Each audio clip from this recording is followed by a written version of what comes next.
começar aqui mais um episódio do nosso podcast Venda Humanizada, nosso 26º, Miguel. 26º episódio. A gente interrompeu aqui por uma semana a nossa série falando sobre gestão de vendas, porque tem um assunto que é super relevante, principalmente para o varejo. E aí eu trouxe aqui para falar da maior feira do varejo no mundo inteiro, que acontece todos os anos, lá em Nova York. E bati um papo aqui, estou com meu amigo de longa data aqui, trabalhamos muito tempo juntos, chamado André Brandalize, é um executivo que tem mais de 35 anos de vendas no varejo. Vou apresentar já ele aqui, falando um pouco dele, mas quero só explicar o seguinte: esse podcast aqui é principalmente voltado para o varejo. E por que ele é voltado para o varejo? Porque a NRF é a feira que traz as principais tendências do que vai acontecer no mercado. Então, André, vou pedir para você se apresentar aí, né? Você se apresenta, eu vou complementar aqui a minha apresentação com o que eu já vi, pelo que eu vi na sua carreira, para que a gente bata um papo aqui. A ideia é que seja um papo bem leve e que traga bastante conteúdo aí para quem está escutando a gente. Bom, prazer, obrigado pelo convite. Isso. Como o Júnior disse, eu conheci na Marisa. O Júnior era head de planejamento e a gente interagiu bastante. E mais de 10 anos depois, 10 anos mais ou menos. Eu saí da Marisa em 2015. Mas eu saí em 2014. Né? Foi, 10 anos depois. Estamos aqui nos reencontrando em posições diferentes daquela com as quais a gente se conheceu, né?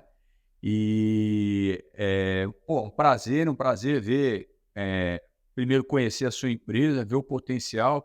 Já estou impressionado com as coisas que você me falou, a capacidade que você tem de transmitir essa ciência que é vender, fazer vender no ponto de venda, alavancar a venda e fazendo o básico, né? E estou bem impressionado. Mas, eu tenho 35 anos aí de experiência no varejo. Comecei, a primeira empresa, só para citar, foi a Perdigão.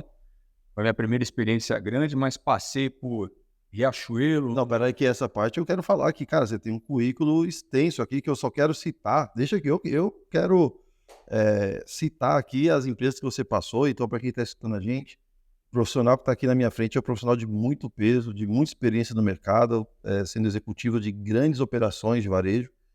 E um dos motivos que o André está aqui é porque ele esteve agora na última feira, lá na NRF, National Retail Federation, e ele tem uma porrada de novidade aqui pra gente, mas deixa eu só te explicar um pouquinho o background desse cara. Ele passou pela Riachuelo, trabalhou na Blockbuster, ele trabalhou na Marisa durante bastante tempo como executivo, na Pernambucanas, na 6C, não é isso? Isso. Na Forever 21, na Porto Belo, cara, na Karsten, é tanta marca. Se você não conhece nenhuma marca dessa de varejo, cara, você não tá no varejo. E segmentos diferentes, né? Em segmentos diferentes. Então, eu convidei o André aqui, até porque hoje nós temos meio que parceiros aí de trabalho, porque hoje o André tem uma consultoria também, reuniu toda essa experiência dele, e assim como a gente aqui na H2R, ele está usando todo esse know-how para apoiar empresas no seu crescimento. E eu acho, André, principalmente falando de varejo, todo o mercado, mas o varejo, ele emprega muita gente, né? Ele emprega muita gente, tanto o varejo, o B2B também, mas estou dizendo o seguinte: quando a gente apoia uma empresa no seu crescimento, na sua estruturação, a gente não está falando de um CNPJ. A gente está falando de centenas e talvez milhares de CPFs que estão abaixo. E quando uma empresa não vai bem, ela vai quebrar, ela vai demitir pessoas, vai perder emprego. E, pelo contrário, quando a gente entra com o nosso know-how, que a gente já conhece, não só pelas empresas que a gente já passou, mas pela nossa habilidade mesmo de transmitir esse conhecimento, cara, a gente consegue contribuir mesmo. Então, fico lisonjeado de ter você aqui na minha frente. Estava cansado de ver o Johnny todo episódio aqui. A gente vai fazer uma sequência com outras pessoas. E tamanho o peso do André, que a gente resolveu interromper aqui a nossa série de gestão, porque está super quente, tem muita informação quente que veio lá da NRF, coisas que você já me contou.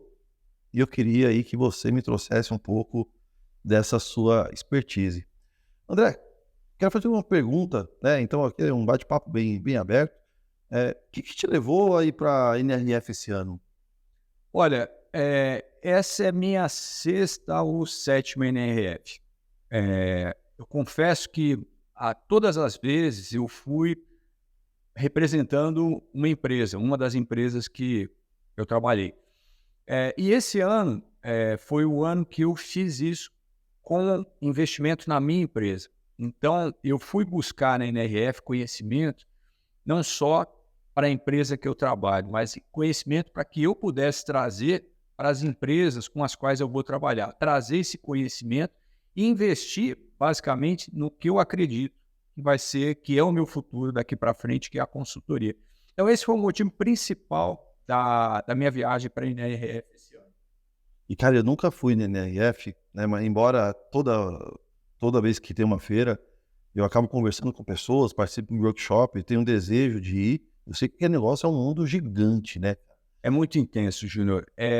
Para quem já foi, talvez eu esteja sendo redundante, esteja chovendo no molhado aqui, mas quem não foi, vale a pena, tá? Tem sempre uma versão aqui e ali, mas vale muito a pena.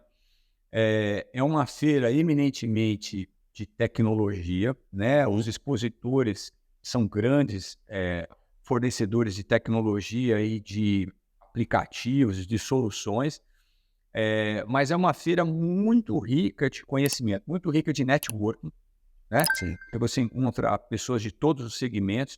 O Brasil, eu acho que já é o segundo ou terceiro ano consecutivo que é a segunda maior delegação. Só é batida pelos Estados Unidos, depois vem o Brasil, naturalmente Estados Unidos são dono da casa, depois vem Canadá, México e tal.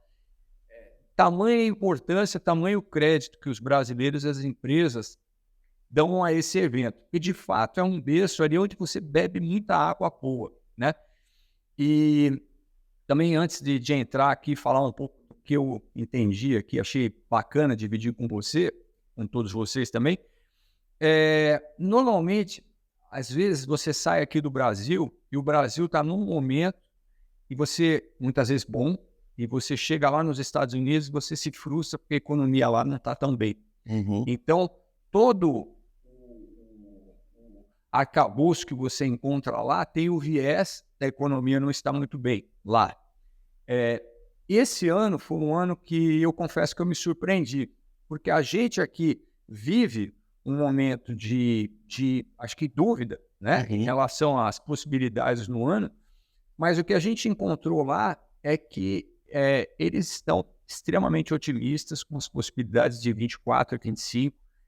A economia, de fato, lá já dá claros sinais de recuperação e o cenário que a gente viu lá foi muito positivo, muito otimista. Então, a começar da abertura da NRF, pelo presidente, por acaso o chairman da NRF, ele é o presidente do Walmart também, e as palavras foram muito otimistas em relação às perspectivas aí de 2024 e 2025 também. E até para quem está ouvindo a gente, né, quem nunca foi, né, assim como eu, apesar de não ter ido, eu pesquiso bastante. Ano que vem você vai comigo. Bora lá, vamos junto. A NRF, cara, ela passou em 2024 40 mil pessoas, tiveram 40 mil participantes, né? Então, de fato, é uma feira que agrega o varejo do mundo, né? Então, vai falar de tendência, o que aconteceu, o que vai para frente, e é um negócio de proporções absurdas, né? Eu cheguei a pesquisar ao ano passado de ir lá na NRF, de fazer uma participação, e, cara, você precisa de uma curadoria, não dá para você ir sozinho lá e falar assim, eu vou lá, não é que numa feira no Expo Center Norte aqui, que você vai sozinho, dá 2 horas você rodou tudo. Como é que é? Me conta um pouco da experiência lá. Você anda pra caramba. Você tem contador de passos no seu relógio? Imagina, né? Ainda mais eu que corro, tal, tem essa... Andei com o relógio o tempo inteiro lá. A média de passos ali, tirando a corrida, na casa de uns 20 mil passos. 20 a 23 mil passos. Por quê? Porque o pavilhão, o Javits Center, ele é um pavilhão grande na beira do rio Hudson. Bem bonito lugar. A feira, ela está toda concentrada em, acho que 3 andares, mas você tem visão aos 3 a hora que você entra da rua, e todas as palestras estão numa outra ponta. Então, você tem que se deslocar de um lado para outro, porque às vezes, e aqui também tem palestras, então você vai na abertura, que está lá no extremo, E aí você tem 15 minutos para chegar nessa aqui. Acaba a palestra, sai todo mundo correndo, vem aqui, você vai assistir a outra palestra que está na sequência. Então, é muito conteúdo. Eu fui esse ano a convite do Juarez Leão, consultor, uma pessoa do meu círculo de amizades, uma pessoa que tem me apoiado bastante. E foi a convite dele, a incentivo dele que eu fui, e a gente procurou se dividir para fazer a cobertura desse conteúdo todo, porque tinha momentos em que você tem uma palestra, um exemplo, para falar de varejo de luxo de um lado, e no outro lado tem um case que vai falar do posicionamento da Nike. Então, a gente queria estar nas duas, então a gente se dividia. Legal. E usava os aplicativos que você consegue pegar tudo que a pessoa fala, transcreve, depois você edita aquilo, mas aí você vai guardando o conteúdo para você ter a tua curadoria, assim. Mas ainda assim, você tem que escolher, porque não dá, mesmo que você vá com 10 pessoas, você não consegue ver. Então você tem que pegar o cronograma antes, se preparar, escolher o que você quer, entrar, pesquisar, dar uma bugada, para quando você chegar no primeiro dia de evento, que é no domingo, além da palestra de abertura, que é fundamental, aí você já ter mapeado o que você vai ver. No meio disso muda alguma coisa, mas você tem que se preparar antes, porque se você chegar lá só com o caderninho ou o aplicativo, você fica meio perdido. O cara chega lá, vou aproveitar, já que eu tô aqui em Nova York, vou aproveitar e vou passar nele. Não aproveita. E daí tem assim, você vai andar nos pavilhões que tem os expositores, e aí você vai ver todo tipo de aplicativo, todo tipo de hardware, software, das coisas do mundo inteiro, de China a Israel, o que você imaginar, tem lá um stand grande, um stand pequeno. Os grandes, os monstros, SAP, Oracle, enfim, mas tudo lá você tem acesso a. É uma variedade de conteúdo e de oferta absurda. Muito grande. E dos conteúdos, das palestras que você ouviu, que você assistiu, que devem ter sido várias, porque são quantos dias de feira? São 3 dias, é domingo, segunda e terça. E começa às 8 da manhã e vai até umas 4, 4h30 mais ou menos, mas é muito intenso. Um espacinho pequeno de almoço. Qual foi se teve, né? Porque às vezes todas são palestras de um nível muito alto, porque os caras não escolhem qualquer pessoa para falar lá. Teve alguma que você falou assim, puta que eu pariu, valeu a viagem?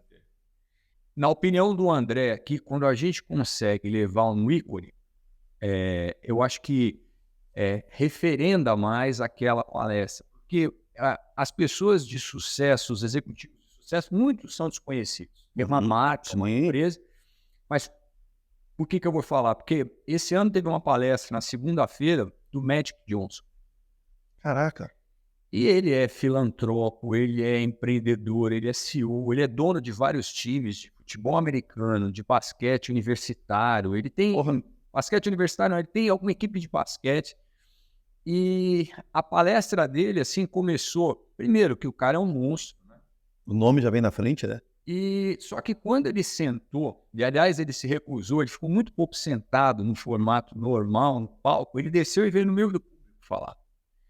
E ele falou que assim ele ficava mais à vontade. E aí o presidente do Walmart, que estava entrevistando, desceu e a entrevista foi ali no meio, um auditório que cabe 6.000 pessoas, estavam lá na frente, mas a iniciativa dele já deu uma quebrada no gelo. E ele falou de coisas, Júnior, que eu confesso que eu sou mais fã dele ainda. Por exemplo, é fácil chegar a ser o número 1 do mundo, mas é difícil ficar lá. Segundo, você tem que ter humildade. Sempre tem alguém melhor que você. Ouvindo isso dele, né? Terceira coisa, você tem que ter um mentor. 2, 3 mentores. Você tem que procurar auxílio. Você tem que se mentorar. E ele citou vários casos em que ele chegou em alguns momentos que ele precisava dividir com alguém que agregasse, trouxesse para ele, para que ele pudesse seguir. E uma outra coisa que ele falou, atenção a número. Ele era 100% atenção e terminava quantas cestas, quantos rebotes, quantos isso, quantos aquilo. E ele falou assim, essa sede por melhorar não era só jogar bonito, ele tinha que entregar o número. Então, me impressionou no nível também ele abriu para a gente lá que a filha dele procurou para fazer um negócio, acho que é um site. Uhum. E ela falou, pai, eu preciso de tanto, tanto. Pô, entendi. Cadê seu plano de negócio? Cadê seu plano de negócio mesmo? Aí ela falou, não, pai, não. Você é meu pai, né? Traz aqui. Aí ela trouxe. Falei, não, entendi, aqui tá o teu negócio e tal. Mas cadê essa informação? Cadê aquela informação? Ele estressou até o momento em que ela aí trouxe um plano de negócio, aí consistente, e aí ele falou, não, tudo bem, então eu vou investir com você. A filha dele tem hoje uma empresa, não sei te dizer qual é o nome da empresa, ele não citou, mas segundo ele está indo bem, as coisas estão andando, mas com ela, ele praticou o que ele acredita e o que ele fez com ele mesmo, a maneira como ele fazia. Então ele trouxe técnica e processo para uma relação familiar, porque ok, você é minha filha, mas negócio é negócio, são negócios. Puta que pariu, e é legal você trazer isso, cara, porque os nossos 2 últimos episódios de gestão, da série de gestão, o primeiro foi indicador de resultado, o segundo foi sobre gestão de processos. É legal você trazer, porque o cara tá falando numa feira pro mundo inteiro. 6.000 pessoas Exato. sentadas ali. Assim. Então a gente está falando literalmente do varejo do mundo inteiro, ou seja, dos principais cabeças do varejo estão lá. A importância de você ter decisão baseada em número e fazer a gestão dos processos. É que a gente fala que, cara, é o básico da gestão. Cara, o que a gente vê ainda hoje, infelizmente, no varejo, muita empresa tomando decisão no feeling. Né? Subjetivo. Exatamente, não só no varejo, mas eu vou falar aqui mais do varejo, porque de 20 anos de experiência que eu tenho, de carreira, cara, 18 foi no varejo, e a importância que tem os números, de tomar decisão baseada em números, e quanto isso ainda é negligenciado. Sim. E aí é por isso que você vê hoje, cara, muitas empresas passando dificuldade. Porque se você pegar, André, há 15 anos atrás, 20 anos atrás, era um outro varejo. Você não tinha, primeiro, o nível de concorrência que você tem hoje. Aceitava desaforo, né? Aceitava desaforo, cara, margens altíssimas. Margem alta. Cara, quando você tem margem alta, você fala assim, beleza, 20% para mais ou para menos não vai fazer diferença. Agora, você tem margens cada vez mais apertadas, você tem aumento do dólar, ou seja, a compra de matéria-prima está cada vez mais cara, a compra de maquinário, o custo subindo dos produtos, cara, você vai ter uma margem cada vez mais apertada. Não dá mais para ser amador. Não. Então, por isso que você vê empresas sofrendo muito por conta de não tomar decisões baseadas em números. Ao mesmo tempo, vem uma nova geração aí, eu vejo muitas empresas fazendo um plano de sucessão para os filhos que estão aí acompanhando o varejo no Brasil, falando especificamente de varejo de moda. Os outros têm um pouco disso também, mas eu acho que só posso falar do que eu conheço. São muitas empresas familiares, né? E o cara que lá começou com uma lojinha, comprava no Fini, vendia no Fini e anotava tudo no papel de pão, aquele tipo de gestão não serve mais hoje. Não. Então, se eu não tiver uma revisão nesse meu modelo de processo, é interessante que a gente tenha feito isso em algumas empresas, inclusive implantando processo de planejamento, fazendo gestão de processos em áreas internas, que você precisa otimizar e olhar para número. Tá, beleza, essa coleção aqui, eu sempre fui gerente de planejamento, de planejamento é a máxima. Bonito é o que vende. Fácil, né? No lugar certo, na hora certa, no preço certo. Exato, bonito é o que vende. Mas essa cor é feia. Tá, é feia, mas tá vendendo quanto? Então deixa ela aí. É feio, o que é feio para mim não é feio para o cliente. Isso que é importante. Sim. Pô, muito bacana. Mas olha, essa palestra dele foi interessante porque você vê, e aí você vê como a pessoa é diferenciada. Né? E obviamente, Magic Johnson, Michael Jordan e tantos outros, Pelé, quantos outros foram pessoas diferenciadas. Algumas talvez não tivessem tanta atenção a números, mas como isso está muito enraigado na NBA, né, a questão dos números, futebol americano também, a gente percebe nele essa preocupação desde que ele era adolescente. Então a gente está falando ele já parou de jogar há quanto tempo? Então você está falando de 30, 40 anos atrás, ele já tinha uma pessoa para anotar. Não tinha tecnologia, né? Não. Então, assim, ele perseguia isso. Não era só a vitória. Muitas vezes ele estava num time que não ia ganhar, mas se ele tivesse um desempenho bom, ele podia conseguir uma posição melhor em outro lugar. era uma tecnologia molecular, né? Era molecular que acaba anotando, né? Exatamente, cara. E é legal, tem um filme, não sei se você já viu, se não me engano o nome é O Homem que Mudou o Jogo, que é com o Brad Pitt, num time de Já. beisebol, em que ele entra e que ele vem com foco em número, e quando ele olha para o processo que está sendo implantado, e como os jogadores são avaliados, como é que você monta o time, e ele trouxe números para isso, ele tirou o time que estava lá no...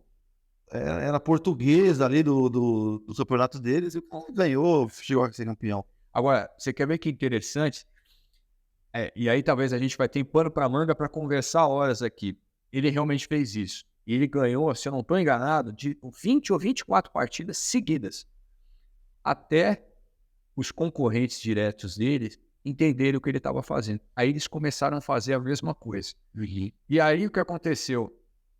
Os outros times que tinham mais dinheiro, ele estava num time pequeno, tinha um Aço, tinha o Magic Johnson do futebol americano. E aí os outros times conseguiram virar. Mas ele foi o precursor dessa questão, dessa análise, e que hoje está difundido em todos os times, grandes, pequenos, todo mundo joga assim. Não tem a regra do jogo hoje. Puxando sardinha aqui, porque a gente vem trazendo já nos últimos episódios, cara, e o André trouxe aqui agora, que é o processo ganhando talento. Que você pode ter... Consistência. Exato, processo, execução e controle do processo, ele ganha do talento, cara, porque às vezes você vai ter um cara que é o astro, só que se o time não estiver bem entrosado para poder jogar junto, o negócio não vai. Posso trazer um exemplo também da NRF? Claro. Eu nem foi o que eu anotei aqui. Mas a palestra que fechou a NRF foi com aquela atriz que fez aquela menininha do Poltergeist, Drew Barrymore. E depois ela fez Panteras e tal. Uma atriz, né? E confesso que talvez eu a subestimasse, porque só a conhecesse como atriz. Ela tem uma linha de eletrodomésticos que é um case de sucesso no Walmart. Parceiro de negócio deles é o Walmart. Uma torradeira, uma cafeteira, o air fryer e outras coisas, liquidificador, e outras coisas, só que com ar retrô, com moda. A marca é um B de beauty. E o que ela reconheceu? Ela reconheceu o seguinte: ela é a criativa, ela é o talento. Uhum. Mas isso não ganha o jogo. Ela trouxe e levou para o palco a pessoa que ajudou a fazer o plano de negócio. E aí, esse cara do plano de negócio foi o cara que desenvolveu, fornecedor, fez tudo e tal. E ele entrava e falava assim: tá legal, tá bonito, a cor, ela escolhia, ela assina aquilo. Mas ela fala textualmente que ela não tem essa habilidade. Ela sabe, talvez, fazer a cesta mais bonita aí, fazendo, né, analogia ao basquete. Mas ela precisa de gente boa para que faça essa condução do negócio. Sozinha ela não chega até o garrafão. Talvez teria acertado a primeira coleção, mas na segunda já ia perder a mão, tal, e o negócio está indo muito bem. Cara, e quanta gente talentosa, né, que não consegue evoluir porque não dá valor para... Cara, que assim, de maneira geral, pessoas muito criativas, posso estar generalizando aqui, mas na minha vivência, pessoas que são muito criativas normalmente têm dificuldade com criar e executar processo. Então você precisa... Organização. Exatamente, você precisa da pessoa. Até quando você vai ali olhar para o perfil DISC, né, você tem ali o perfil, por exemplo, o influente, que é o mais criativo ali dos quatro, digamos assim. Cara, essa pessoa, a organização é o caos. Ela tem a organização própria, né? Ou seja, ela consegue se encontrar na bagunça dela. Então é importante você ter esse suporte para conseguir colocar o negócio de pé. Sim. André, e cara, a gente, mudando aqui de pato para ganso, mas dentro do contexto de NRF, a gente vem, cara, eu acho que o lançamento do ChatGPT, eu acho que a gente já vem falando de inteligência artificial. Essa é uma excelente pergunta. E, cara, e assim, é muito... Não combinamos nada, hein? Te falei que eu ia te mandar, mas depois eu ia te perguntar tudo diferente. Se você pensar, eu vou até pegar aqui, que ano que foi, já eu vou procurar aqui, que eu tô aqui com o Google na minha frente, ele me ajuda muito. Tinha aquele filme que era, se eu não me engano, com o Will Smith, que era Inteligência Artificial. Era com ele? Eu acho que era. Não, Inteligência Artificial era do Steven Spielberg. Era um menininho. Eu não tô lembrado se o Tom Cruise participava. Não, do Will Smith era o... Eu Sou o Robô. Eu Sou o Robô. Mas vamos lá. Cara, há quantos anos tem esse filme Inteligência Artificial? Eu digo assim, né? A gente brinca que os filmes são muito futuristas, cara, mas os caras que criam esses filmes, os caras estão olhando lá na frente. Então, não é nada. O cara não fumou um baseado e foi lá e criou um filme. Ele tem algum fundamento. Então, isso já vem crescendo muito forte. E, sei lá, de 2 anos para cá, quando lançaram o ChatGPT, não sei se foram 2 anos, cara, mudou absurdamente esse mundo. O que você viu lá de tendências para o varejo de inteligência artificial? Olha, se tem um tema que apareceu, e aí eu vou usar o muito, sem ser superlativo, mas apareceu em 90% das palestras, e quando a palestra não era especificamente sobre isso, é inteligência artificial, tá? Então, o que veio com, assim, provocação? A primeira coisa é que a inteligência artificial hoje, né, falando do ChatGPT, ele é um chat, um aplicativo, um software aberto, né? São poucas empresas que têm isso conectado ao negócio. Sim. Tá? Obviamente, tem casos, mas se você for olhar o grande varejo, são poucas empresas que têm isso conectado ao negócio. Quando a gente fala de ChatGPT, você fala de consulta, de pesquisa, de coisas assim, mas você não consegue acoplar isso para fazer uma previsão de venda, alguma coisa assim, na tua empresa.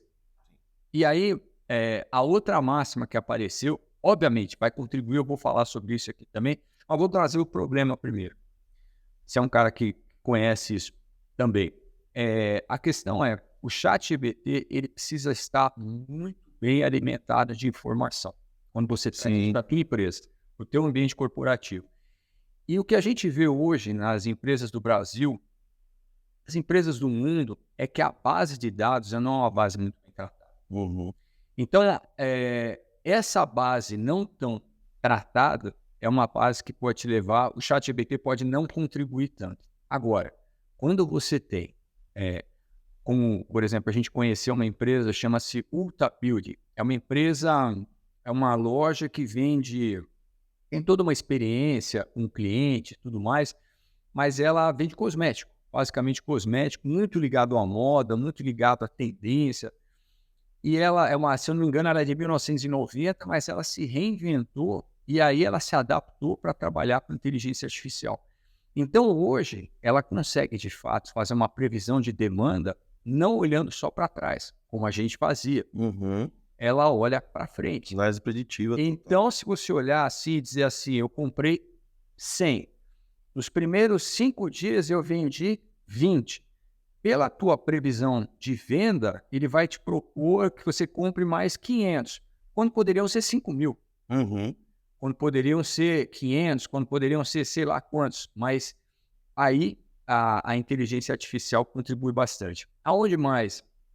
Relacionamento com o cliente. Agora você chegou no ponto que eu quero.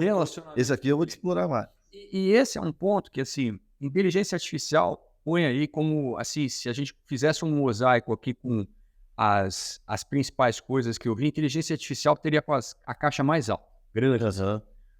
A segunda coisa foi um negócio que eu percebido também nas empresas de software também, chama-se comércio, varejo unificado, Unify Commerce. O que é isso? O que é? É a evolução do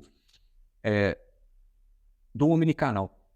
O omnicanal, você tem um site, você tem uma loja, você tem uma venda direta, mas você não tem coisa tratada como um banco de dados só.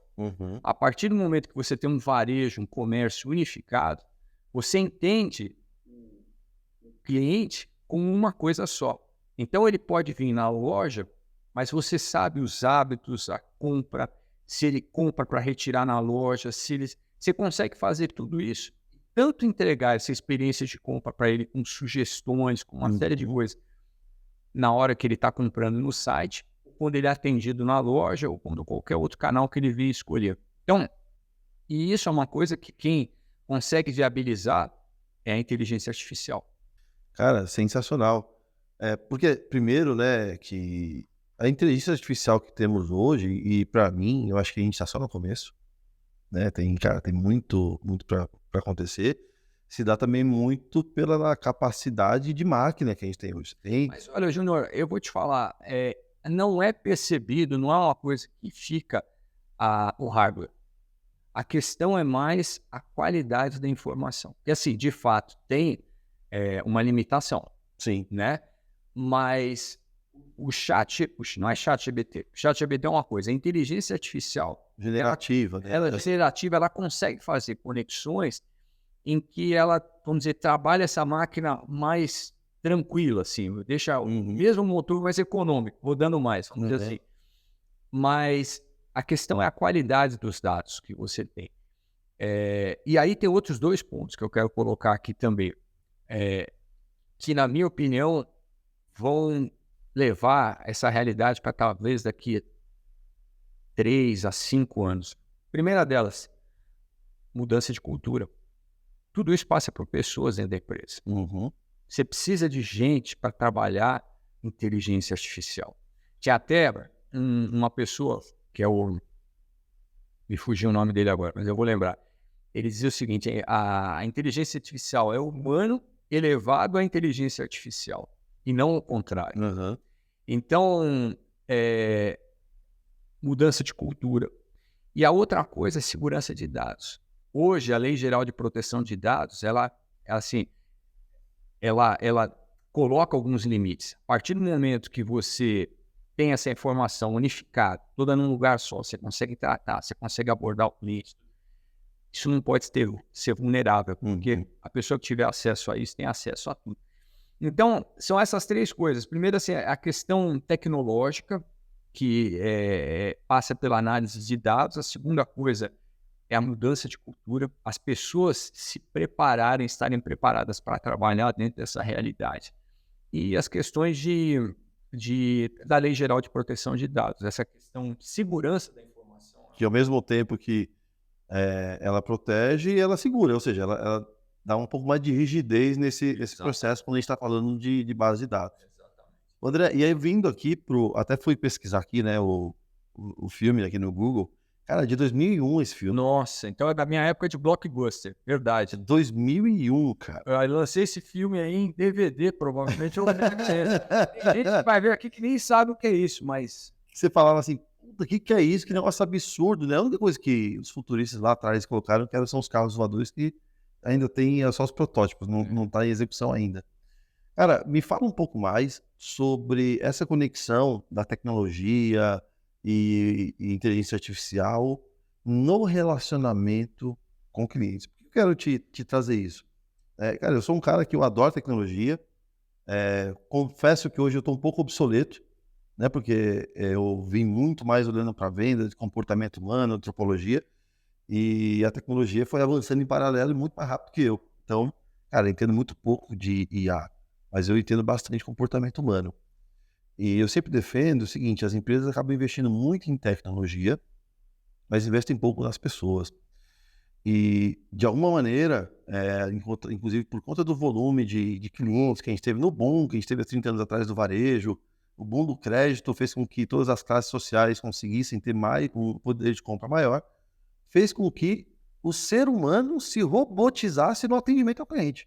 Olha que doido isso. O processo passou do ponto. Exato. Então, assim, ao mesmo tempo que você tem uma máquina indo para um nível de personalização absurda, você tem pessoas indo para um nível de padronização absurda. Olha que inversão de papéis, né? Então, hoje eu vejo a tecnologia muito mais, principalmente a inteligência artificial especificamente.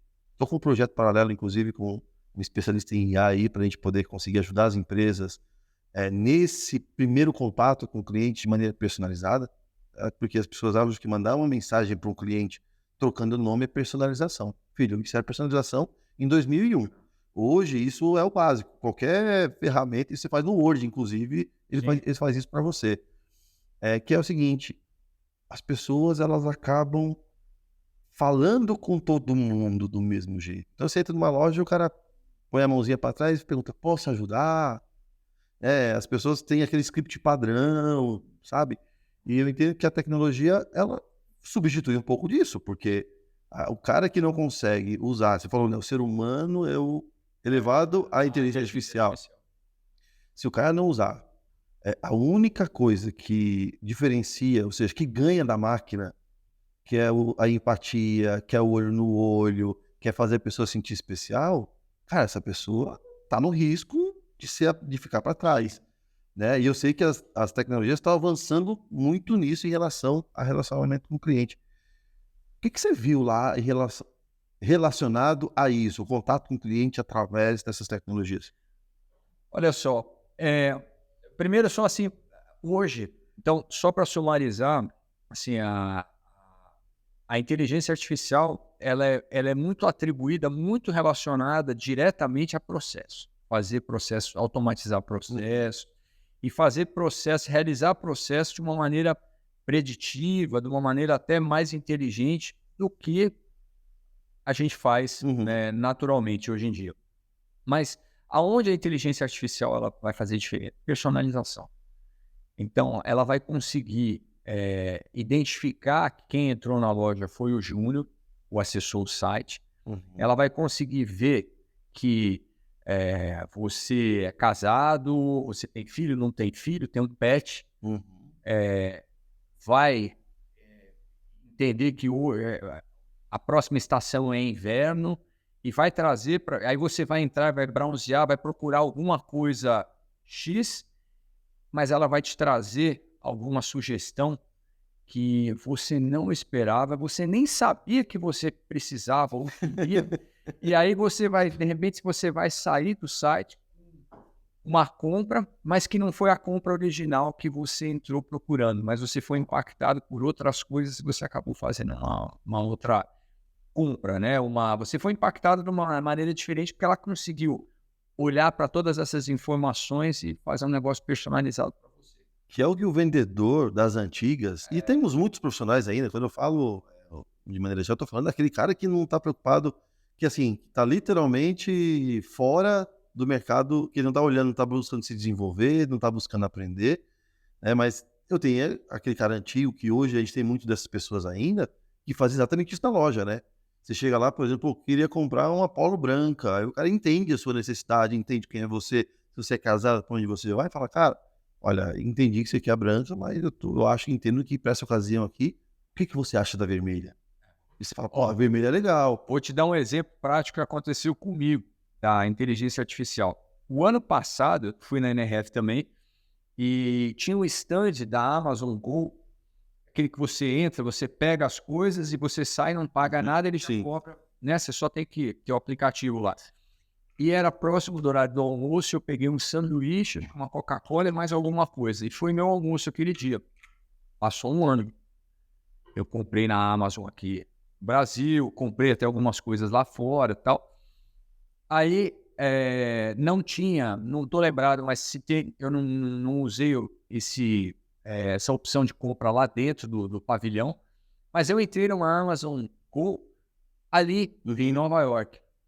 E recebi um pop-up, alguma coisa do tipo, eh olha, temos sabores novos de sanduíche, não sei o quê, estava frio pra caramba, toma um chocolate quente, uma coisa assim que você fala: "Poxa", e o que aconteceu? Comprei.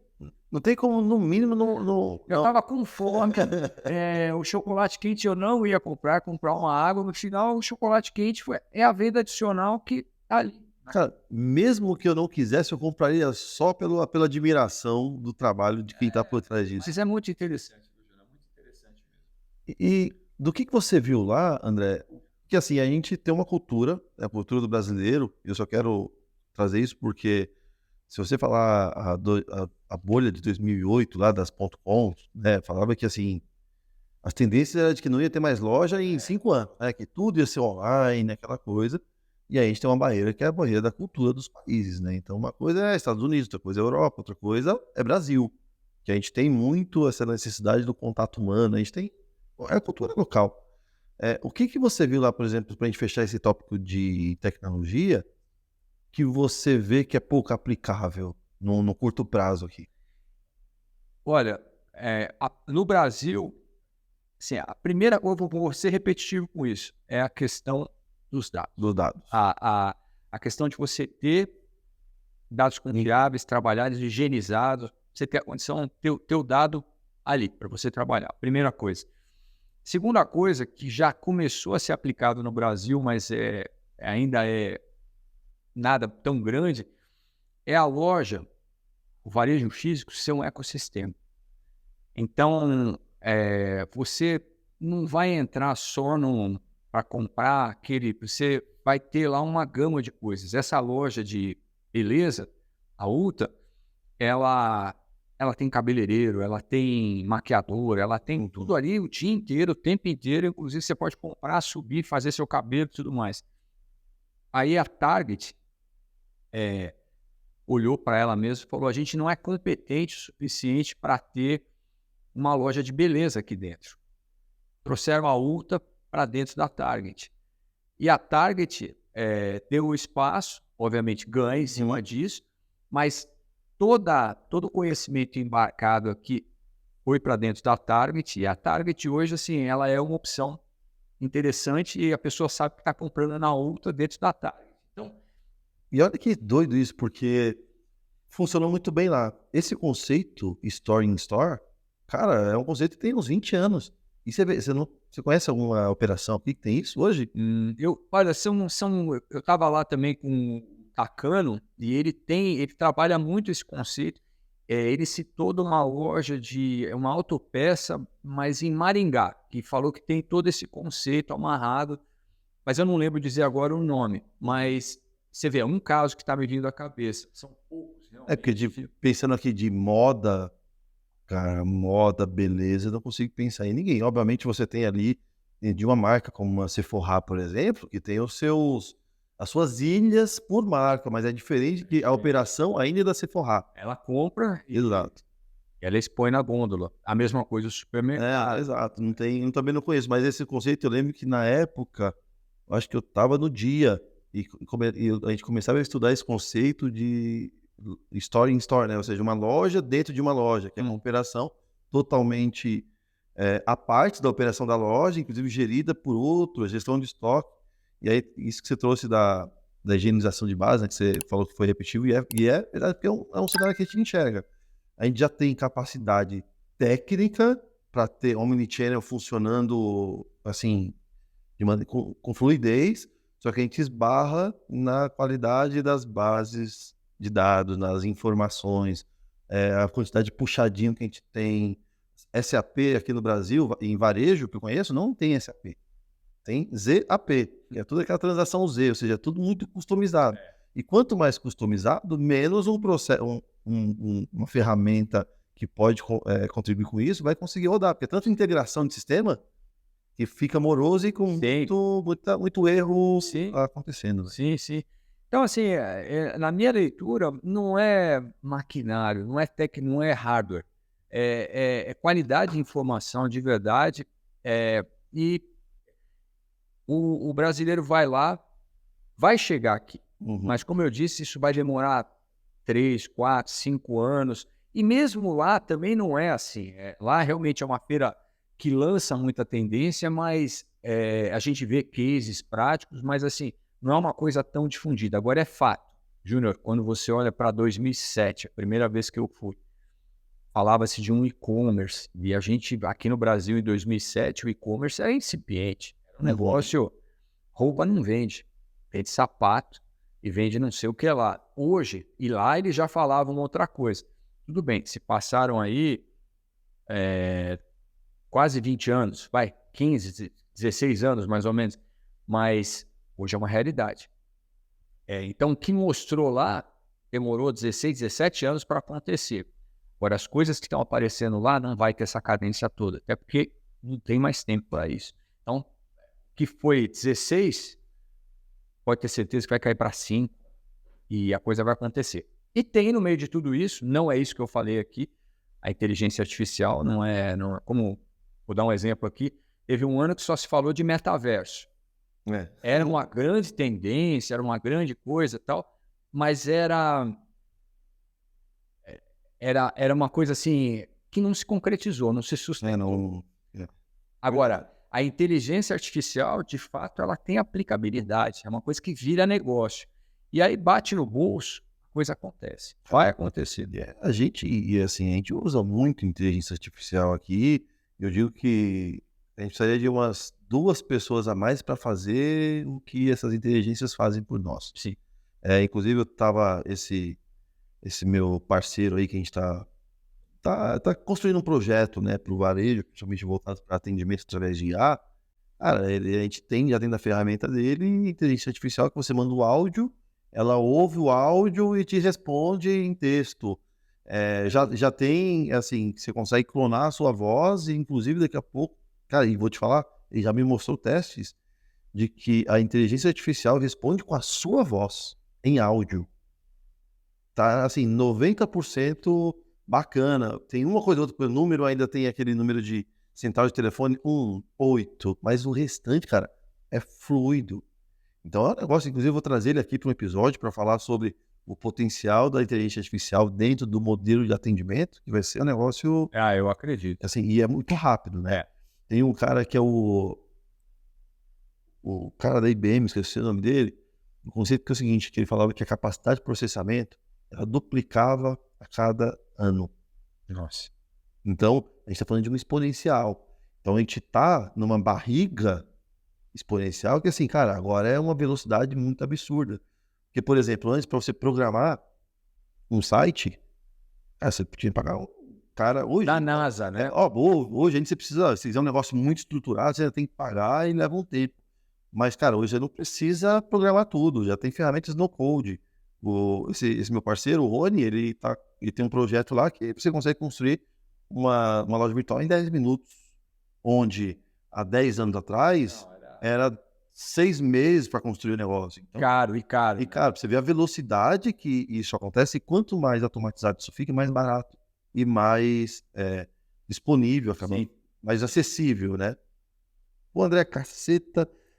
Mas tem uma coisa aqui, me traz os seus principais insights lá da feira. E assim, não é para fechar tal, mas outra coisa, ainda na linha da tecnologia, a gente visitou a sede do TikTok lá.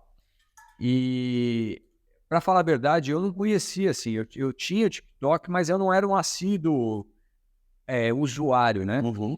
E eles trouxeram, foi a pessoa do Brasil falar pra gente lá, o head aqui do Brasil estava lá, e ele trouxe casos, assim, por exemplo, vou até falar de uma bala, não, um protetor labial da Fini, foi feito pela CIMED, se eu não estou enganado, que eles tinham uma projeção de venda para 2 meses, alguém pegou aquilo e fez um vídeo no TikTok, aquilo viralizou, acabou em 2 dias. É doido isso. E daí a coisa foi que as pessoas gravavam um vídeo indo na farmácia falando, tem o protetor tal. Não. E esses vídeos foram viralizando e o negócio realmente explodiu.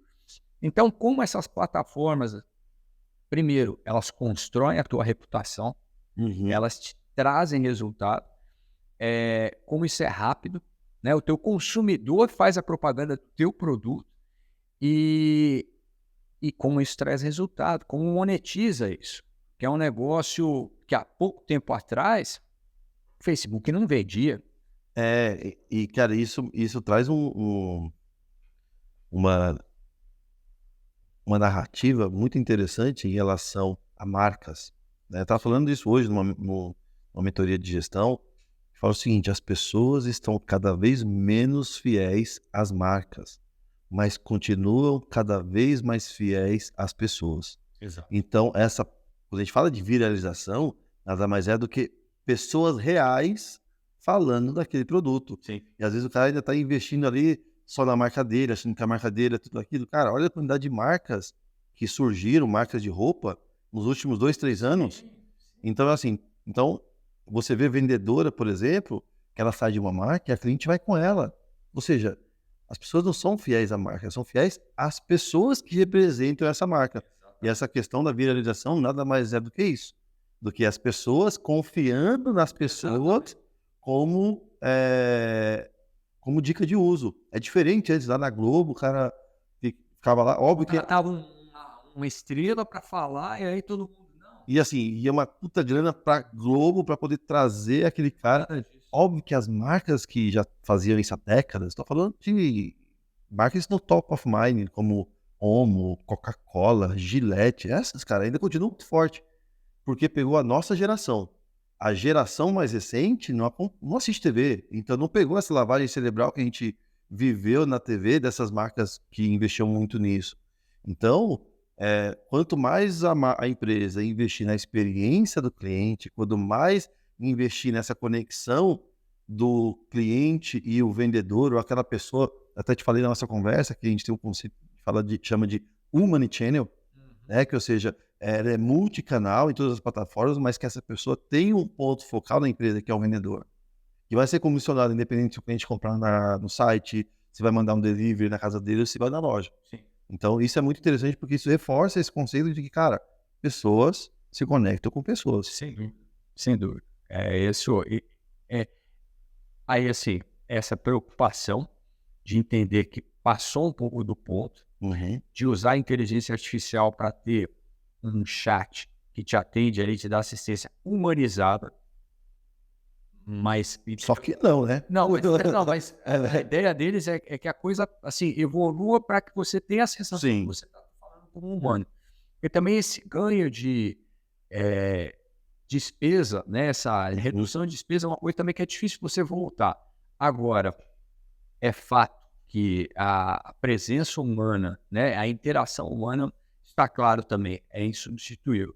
A leitura que eu faço também, Júnior, é que a gente está num momento, e lá também, que tem uma carência imensa de mão de obra qualificada. Então, se você não tem uma mão de obra qualificada, você robotiza. Uhum. Você faz o roteiro de atendimento e a pessoa assim, olha, não precisa nem ter vendido, senta aqui, vai ter uma cartilha aqui, vai aprender isso aqui, você vai para a loja. E aí, não é a melhor experiência que a gente encontra, porque no final é uma pessoa, mas que a gente está falando com um robô, né? É o trade-off, né? Se você pôr num gráfico aqui a escala, personalização versus escala. Assim, quanto mais escala eu vou ter, menos personalização. E aí cada empresa e cada marca precisa entender até onde você vai. Para mim, no meu conceito, quanto mais premium, quanto maior o seu ticket, quanto maior o preço médio do seu produto, mais personalização ele precisa ter. Quanto mais barato, beleza. Aí o cliente que está buscando preço, esse cara não está tão interessado se você vai colocar cheirinho na loja, alguma coisa desse sentido. Agora, o cara que busca uma experiência, que vai pagar caro por um produto, cara, para mim, esse cara ele tem que pensar mais como que as tecnologias podem auxiliar o vendedor dele a ter mais informação para atender melhor o cliente, para manter esse vínculo com... Total. Faz sentido dentro do que você tem visto lá do que você viu lá na NRF? Como é que é? Desculpa. Faz sentido essa visão dentro do que você tem visto lá? Não, total. Você vê isso até no próprio atendimento dentro do pavilhão. Era uma coisa mais... O americano é bem robotizado, né? Uhum. Mas hoje em dia você percebe que tem essa preocupação. Eles têm, obviamente, lá não, sim, Uhum. mas a pegada mudou, realmente. E dentro das lojas que a gente visitou, eu fui numa loja, Petco, na Union Square, lá, quem tiver curiosidade, vale a pena. É uma loja que você leva teu pet, você não quer que a pessoa tem uma barbearia, cadeira, tudo para fazer a barba do cachorro, fazer o corte, tudo direitinho, realmente profissional. Mas você quer dar banho no teu cachorro, tem lá um... Ah, cara, eu acho que eu vi isso. Eu fui em setembro para lá.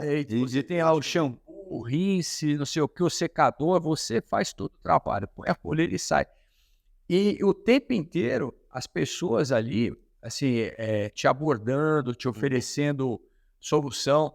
Ali, óbvio, é uma flagship, uma loja a conceito, tem tudo isso. O desafio é trazer isso para uma loja de bairro, né? Essa escala, né? Esse é o complicado. Mas eu vi bastante isso. Show. E conta aí pra gente ir caminhando pro fechamento, quais foram os principais insights que você entende, cara, que são relevantes aí pro cara que é varejista ou até empresas de maneira geral, o que você entende? Quais são os seus principais insights que você gostaria de deixar aqui como, de repente, cara, fica esperto com isso, acompanha isso que é importante para você, se não agora, mas em breve está batendo na sua porta. Bom, voltando aqui começando no início, inteligência artificial é uma coisa que tem que estar no radar, todo varejista. Qual seja o formato, com todas esses insights de ter uma base bem trabalhada, isso é uma coisa que realmente vai vir para a mesa. Questão de tempo. Inteligência artificial. Comércio unificado é outra coisa. Trabalhar, se você tem e-commerce, se você tem loja física ou qualquer outro formato, um atacado, uma coisa só. A gestão da base de dados como uma coisa só. E o cliente como único. Legal. É uma coisa só. Em outros anos, falou-se mais de ESG. Esse ano, ESG permeou várias apresentações. Não foi o tema mais forte, mas ele apareceu. E apareceu dentro da linha que você comentou agora. Do teu cliente, ele ter relacionamento com a marca. Você não ter um ESG que é um rótulo, um stamp, alguma coisa ali. É de fato você praticar aquilo. É de fato você ser uma empresa consciente, você ser uma empresa sustentável. Dentro dessa linha de sustentabilidade, o que eu vi assim, é uma coisa que é pequeno ainda, é grande pelo tamanho do varejo americano, milhões, 200 e poucos milhões, mas é pequeno ainda pelo tamanho daquilo ali, que é o que eles chamam de e-commerce, que é você trazer a roupa usada, Legal. que você e tem segmento de luxo, aquele terno, aquele sapato, A bolsa do Louis a bolsa que Vuitton. você não usa mais. Você tem hoje um mercado que você pode vender esse teu produto lá, e isso é uma coisa que está rodando uma economia interessante. A preocupação com saúde e bem-estar, Júlia. E até uma coisa que a gente estava falando antes de entrar aqui, preocupação em ser saudável. Então, quando você vai para o alimentar te oferecer soluções saudáveis, soluções que vão te fazer viver mais, solução que vai te fazer viver melhor. Um ambiente de loja, dentro de um supermercado, que você vai ficar alegre, tem mais luz do dia, tem mais uma série de coisas que parece que você está andando não no supermercado, no meio de uma gôndola, com iluminação cinza. Um negócio interessante. E uma coisa que também fica como insight aqui é a geração platinada, que é a geração dos 40 a mais. Somos nós, né? Não, platinado, não tenho cabelo, como é que eu vou ser platinado? Não, barba, mas essa geração platinada que está vivendo cada vez mais. A expectativa de vida aumenta, as pessoas se cuidam, são mais saudáveis e uma série de coisas. Estão muito preocupadas e engajadas aí com questões ambientais. E é hoje uma força motriz ainda muito representativa para a economia. Sim, a gente fala bastante, né, cara, de tendências, né, e eu tenho sempre essas discussões com os meus amigos. Eu falo, não, porque agora tem que ser desse jeito, mudou. Eu falei, cara, quem tá na liderança das empresas ainda? Porque não adianta você querer colocar modernidades que são coisas que estão lá na frente, se quem tá na gestão ainda é o cara que tá lá, que começou há muito tempo, esse cara que toma uma decisão. Então, você olhar para isso, né, do ponto de vista de, cara, como é que eu rentabilizo primeiro, né, os platinados, porque, cara, a gente tem produto muito específico para jovens, a gente tem produto muito específico para o idoso, mas essa galera que está no meio do caminho, que já tem um poder aquisitivo maior, que já conseguiu formar uma carreira, tem grana para gastar, tem tempo, porque hoje as pessoas estão, conforme depois dos 40, eu vejo que as pessoas estão cada vez mais preocupadas em reduzir o seu volume de trabalho para curtir a família, curtir a vida. Isso vem tomando força cada vez mais, até por conta do volume de burnout que a gente tem visto nas empresas.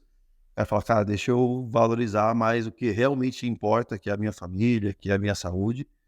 E, cara, é um mercado muito próspero aí para ser explorado, né? É como o mercado, é como as empresas estão se adaptando a esse momento. Está havendo uma movimentação econômica, porque as pessoas não querem mais ficar tanto tempo nas empresas. As pessoas não querem mais trabalharem todo dia no mesmo lugar. Então, os modelos híbrido, o modelo home office, ou até enfim, tudo isso é uma coisa que vem na esteira de tudo isso que a gente está falando, inteligência artificial e tudo mais. Então, assim, é mudança. Tem uma coisa que eu vejo que, assim, tudo que você falou, que a constância e a intensidade tá na mudança. E aí, dentro disso, né, da mudança, como a gente vem falando de gestão, só para e a gente caminhando para o fechamento aqui, é que, assim, cara, não cabe mais a liderança do manda quem pode, obedece quem tem juízo. Ainda tem cara querendo gritar com funcionário, sabe, aquela coisa que não cabe mais. Não. E se essa galera não abrir os olhos, não vai ter, cara. E assim, você falou da deficiência de mão de obra, né? Lá nos Estados Unidos, por exemplo, no período pós-pandemia, os Estados Unidos pagava ali uma grana para quem estava desempregado, e Starbucks, McDonald's estava com dificuldade de mão de obra, porque o que eles davam de salário era abaixo do que o governo pagava. Então o cara fala, pô, eu posso ficar em casa ganhando, não vou fazer isso.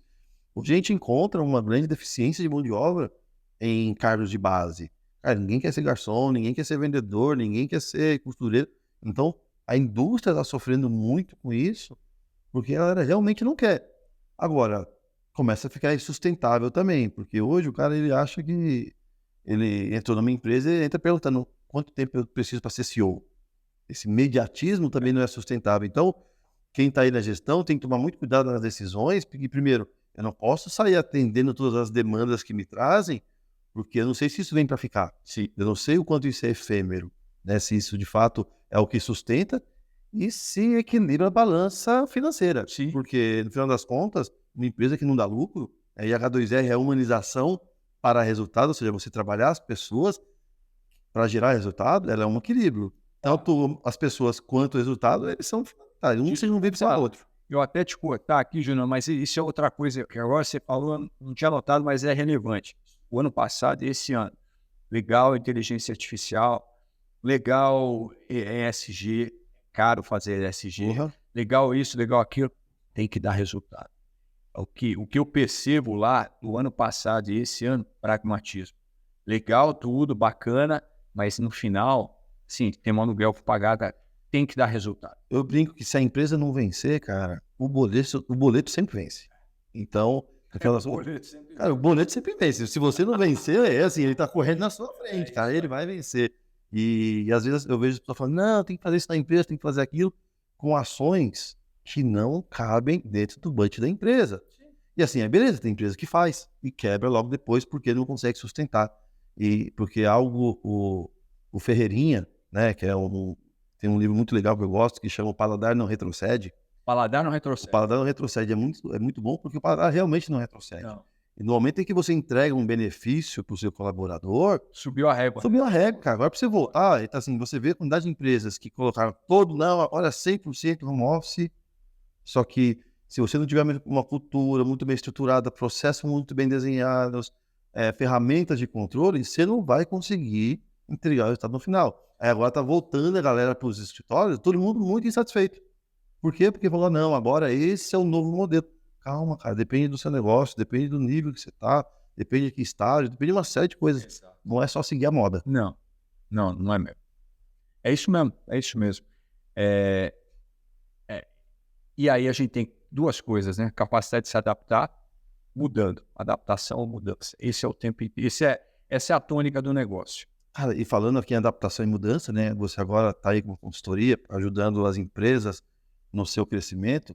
Quem está escutando a gente aqui, como é que faz para te encontrar no LinkedIn, no Instagram? Como é que as pessoas fazem isso? Olha, eu não pensei nessa resposta, olha só, hein?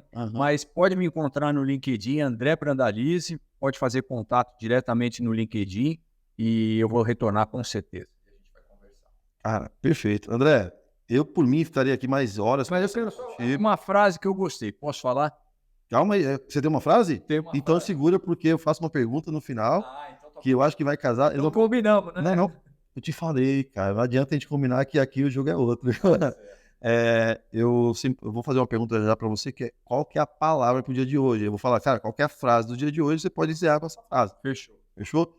Então eu quero, cara, te agradecer de fato aqui o seu tempo. É um prazer estar contigo. Você é um cara que já trabalhei, já tive relação profissional contigo, mas é um cara que eu gosto pessoalmente. Então é um prazer ter você aqui com a gente, contribuindo com muita informação. Cara, eu sei que tem informação pra caramba, então eu digo que, cara, você quer saber um pouco mais das tendências de NRF, especificamente para o seu negócio. Cara, se é tecnologia, se é varejo, uma porrada de coisa lá. Pode ser que ele consiga contribuir aí para os seus resultados. Chama ele lá no LinkedIn, André Brandalize, eu acho que não tem outro, né? E o meu, já me encontrar no LinkedIn é um desafio, porque é Júnior Salles. Se você procurar Júnior Salles e você não tiver conexão comigo, vai aparecer vaga de vendedor júnior. De vendedor júnior, porque é Junior Sales, sales de vendas.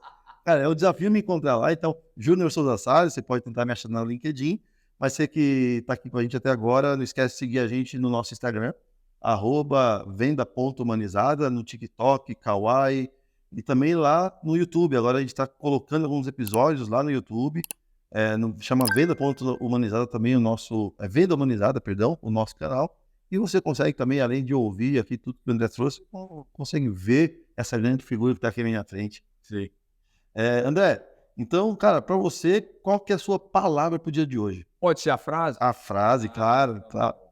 Olha, tiveram duas, na verdade, 3 frases. Eu vou falar 3 frases aqui. A primeira eu não conhecia, é de uma atriz de um tempo, chama-se Mary Pickford. Ela diz o seguinte: o passado não pode ser mudado, mas você tem o poder de fazer o futuro diferente. Porra! Segunda é do Walt Disney. Ele diz o seguinte, que as pessoas compram mais quando elas estão felizes. Olha só. E a terceira eu não tenho o autor, mas foi de algum livro que eu li e eu incorporei a frase e trouxe para mim. E aí, quero te agradecer, mas a frase passa por isso. A gente só escala altas montanhas amarrados uns aos outros. Porra! Caralho, que bonito, hein, cara? Terminou aqui em grande estilo. Show de bola. André, então, como é que quem quiser te encontrar, né, querer saber um pouco mais sobre o seu trabalho, sobre toda a sua experiência e sobre NRF, ou seja, qualquer assunto, como é que as pessoas te encontram? Olha, o LinkedIn é um caminho mais fácil. Meu perfil é André Brandalize. Pelo LinkedIn é mais fácil. Tem meu e-mail, andré@brandalize.net. E fiquem à vontade também para me contactar pelo celular 11 999 33 7427. Cara, a sua sorte é que a nossa audiência ainda não é gigante, porque vai chover mensagem aí para você. E eu super indico aí o André porque, cara, você quer desenvolver seu negócio, você tem uma experiência que é até difícil de falar, né? Tanto de vendas, estruturação, negócios, é um negócio absurdo. Então, quer saber um pouco mais? Fala com ele que ele é o cara mais... E olha, gente, eu fiz um compilado, muito compilado, é muito conteúdo. Dependendo do que você vai procurar, você teria achado e estaria atento a outras coisas. O que eu digo é que vale a pena conhecer a NRF, nem que seja uma vez, vale a pena as pós-NRF, é um compilado também, tem um viés aí de quem fez a pesquisa, mas é muito bom o conteúdo também. Mas é isso, procurei trazer da melhor maneira possível os pontos que eu me senti impactado e eu acho que eles têm relevância aqui no Brasil, tá bom? É isso. Fechado. E eu vou falar, eu sempre termino com uma palavra também, mas já que você falou uma frase, eu vou falar. E, cara, eu penso que a única constante que existe é a mudança. Então, você que escutou a gente até agora, segue a gente lá, compartilha se eu estiver no Spotify, compartilha esse episódio, manda para as pessoas que você entende que vão se beneficiar com esse conteúdo, para os seus amigos, para os seus colegas de trabalho, para todo mundo, porque eu tenho certeza que elas vão ter muitos insights daqui para aplicar nos seus negócios, no seu dia a dia. E dá 5 estrelinhas para a gente, que ajuda a gente no ranqueamento. Aperte o sininho para você ser lembrado dos próximos episódios. Próximo episódio que vem, a gente vai falar sobre continuar nossa série de gestão. Então fica aí com a gente. Um grande abraço. Obrigado, gente. Obrigado.